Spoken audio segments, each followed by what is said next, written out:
Some few months ago, we brought an interview concerning one Adu Mohammed who was hit by a branch of a tree after he decided to go and work as a laborer in someone's farm just to support his mother to be able to further up his education because he had already lost his father. After the incident, Adu Mohammed was taken to the hospital for treatment, but unfortunately, doctors were demanding for 20,000 Ghana cedis before anything can be done. But unfortunately, the mom couldn't raise the money, so Adu Mohammed had to sleep in the house for over 2 years until we went to his aid. To God be the glory, we were able to raise over 30,000 Ghana cedis, which is more than the expected money for Adu Mohammed. Today, we are going to pay Adu Mohammed a visit after almost a year of paying for his hospital bills to see how he is doing. So join us as we visit Adu Mohammed. Basho.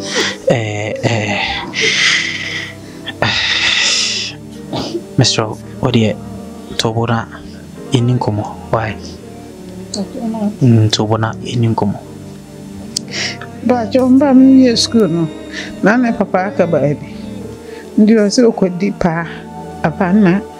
Menso ma boa na kakra na ato school no so. We Jesus and ISS. But you we SS think of a condensing train. This can mean Bano or copper adi. Ndio kwa no o ha be se na otwimi no. Ne be friends memra ji. Ne nkwae. Ndi nkwae no namba no epira. Ndi akora no so ana ne kwae no bisa na bibia akora no ndimi nka asem bia nkyerem.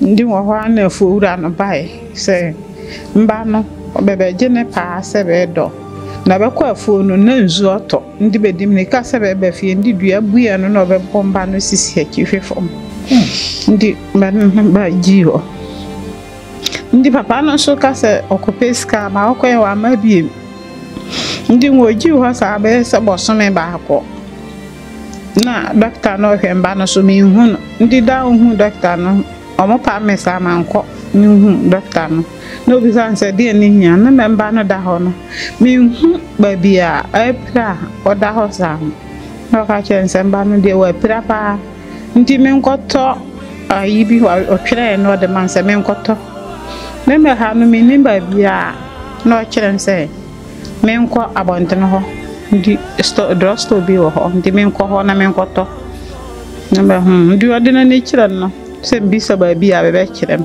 ndi nkwae no nkoduru ho ndi krata no ma papa no ho no hwe na o ka kire nse ndi ma ya ho bo ase me ba beto nka san ale nka no ye 200 million nka se 200 million no kora be wo no me hu bi da ndi me nebi na da sana dia ese nkobo doctor na amane membai ndi mba no nti wasa na me isu sa ne mama bi bai madam bi oba no bi sa ne de krata no ma no ne madam no ka se sa no de no anka sa beko madam no so kwae no no ava man madam no de o man 106 kanje no san bai ndi oba no ne ka cha madam no se doctor no se manyeska anto ayi no na ya nyeska anto ne doctor no ka se wate ndi adechi ya nyumra ne doctor ba ko ba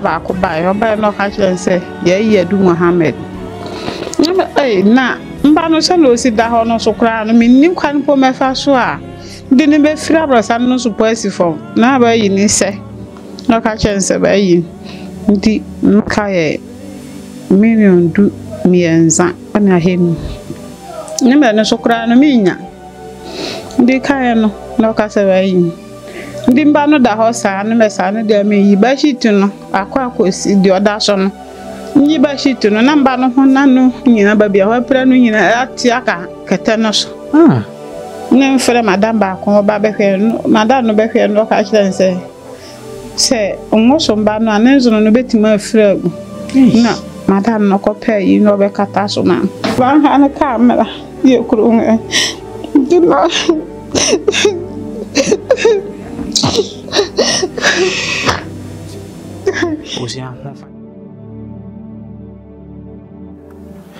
Yara Bushama Munina, Aquaba, and Famra, the Bonesman TV. Baye Busume, Kakra, na be a Fimuni, and a Muse Mede, interview be a by fa, Inia Bima Bako, I Freno, Adu Mohammed. Na Minia be my Sebi, Okodi Adopa, and Missy Dia, Ibubo Nechi. Nothing our we junior high school and officer nursing training. Ti Missy Dia, Ibubo Nechi. Ama before the 2 money, Mamma Moa, Ama Nabushane, Sikabe, I think 20,000 or so, but me receive 30,000 at the ma a year Abusiano, Amano, a and Jisem Kisi, but yet, I Quaquasha, Adu Mohammed. Hey, we a new doma nti yenam omo futukwan so na ye kwa kwasha nti ne besi bia na busia mama son ate ti kai ho abra ye kwasha ye Adu Mohammed ahu se na nimpum esitie kai ho na besi bia de bebro. So we finally met the mother on the road, and then she took us to where they are, because they've moved from their old place. So we are now going to see Adu Mohammed. But we are still reminding you that if you have an old car, you know, you can just support us.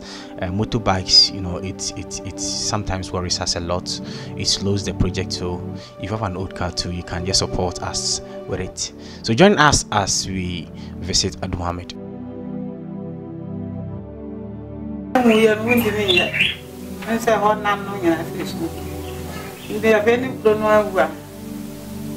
I can't say more than a you. Now, watch mine also soon. Watch mine, I go by.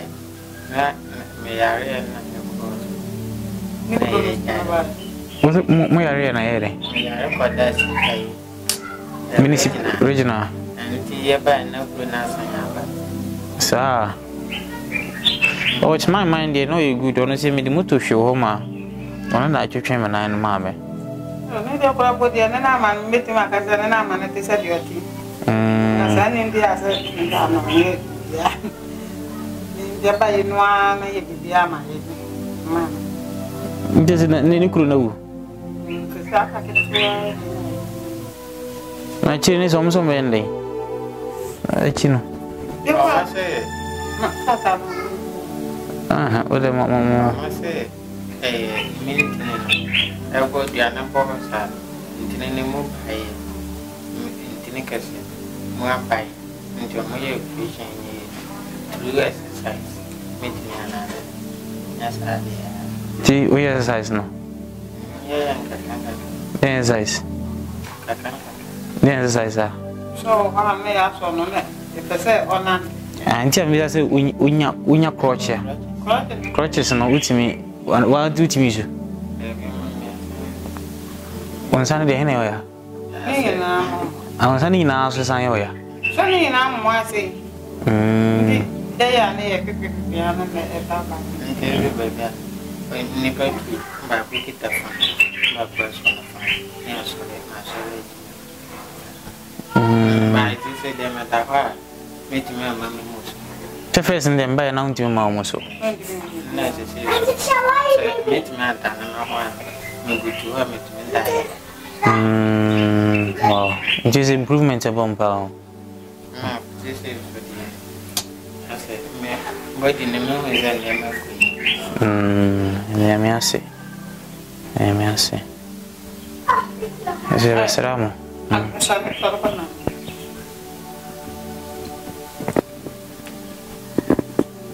A restaurant. I was here, Mr. And Chevia announced the interview. Afiaba.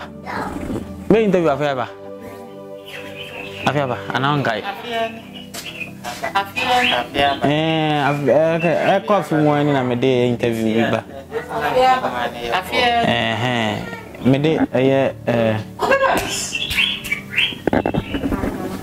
Mede interview we aba Yamina be my Miss Mina be my as me coffee be happy and I remember then and nam ma dua e bi bo na chi ma oda hono oda on fiesin me beto na oda fiesin fiem yinu ti oda home fiem yinu na madaro ma ye moa akuku ni mpan bebre ye moa na yɛde interview no baeɛ no moboaeɛ nti ɛnɛ yɛ sɛ yɛba bɛhwɛ na sɛ na ɔno asi ka no ɔsesese ɔno ada hɔ kɔtumi sɔre first no ntumi nsɔre nti abusua wedeɛ meni sɛ ɛyɛ aseda kɛseɛ ɛna yɛde ma obi biara ɔboa ɛyɛ me nua bɛma Adu Mohammed na afi baako mu ani no yɛtumi ɛho ɛyɛ improvement kɛseɛ sei nti na aseda kɛseɛ ɛna yɛde ma mo no mama yɛ ma ne nkɔda still na no sɛ wo ahoɔden bi a bɛsan de support na I think say bi mo ha no person be hu abusua no direct mu ina na mo de aba be hu abusua no ti wo ahoɔden fro bi asa de be support Adu Mohammed yɛ nka chi betime asanso aboa no na me na be ma yesu so no san yesu ade hunu bi o bia no atimi abam ti abusua Adu Mohammed na yɛ besra no na yɛ ba yɛn so no na yɛ hu no sɛ ani yisem kɛse na yɛ nyina yɛ hu ti yɛ robi bia ase na ti abusua weda obi bia ase na minim sɛ okakra wi yɛ no ankɔkwa aboa ɛyɛ na be ma Adu Mohammed ama ɔno nso so ɛnɛ ɔgye ne fa ahodie ana wɔgye ne nkwande ato hɔ nom ama ɔno amu nti yɛda obi bia ase minim sɛ ma mo a wɔbɛka asɛm bi nso ma me yɛde aseda no bɛda abusuafoɔ no nyinaa sɛ adɔyɛ a ɔmoyɛ no ɛyɛ mfiri yɛ aseda kɛseɛ ɛma obi biara na ɔhwɛ 10,000 bibiara nipa biara ɔhwere ne Adu Mohammed no yɛde Nyankopɔn kɛseɛ ɛda no ase sɛ adɛte na akɔkɔ bɔn a na aseda kɛseɛ Adu Mohammed ne ne makɔ nti ɛsrɛ so sɛ ɔnkɔ so a so mmoae te sɛ mpɛ no ɔntimi nanteyɛ mmoa no a ne yɛsa no yɛhia no akyiri mesrɛ sɛ bɛmmoa ntoma ni a aboafoɔ a ne ba yɛsu kyerɛ bɛ no meni bi wɔ machi ka saa aboafoɔ no a ne su kyerɛ bɛ no nti bɛnkɔ so a mmoa ti abusua mede ne nyinaa bɛsi ahanom menim sɛ mmerɛpa mu no ne yɛde ne yisɛm kɛseɛ na ɛba na ɛsɛ Mohammed atimi asɔre nante yɛmpa bɔ ano no nti ɔmo ana mo bisa update for Mohammed no ami sɛ ɛnɛ de abɛsra Mohammed Nyankopɔn ka mo bibia ho yɛda mo nyinaa sɛ mmerɛpa mu ne yɛbɛsan de nkom bye bye